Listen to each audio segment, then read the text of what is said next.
সাধনায় উন্নতি লাভ করিতে চাও, তবে কপটতা ত্যাগ করো।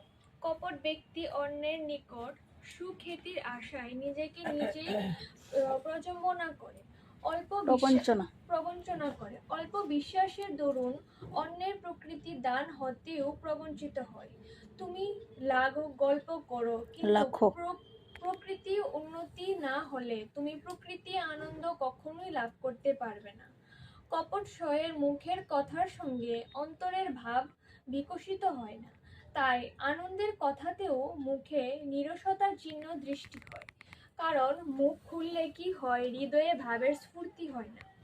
অমৃতময় বাড়ি কপটের নিকট তিক্ত লবণময় তীরে যাওয়াই তার তৃষ্ণা নিবারিত হয় না।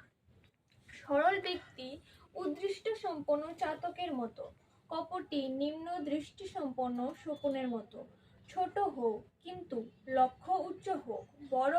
বড় এবং উচ্চ হয়ে নিম্ন দৃষ্টি সম্পন্ন শকুনের মতো হওয়ার লাভ কি? কপট হইও না, নিজে ঠকো না, আর অপরকেও ঠকিও না। জয় জয়।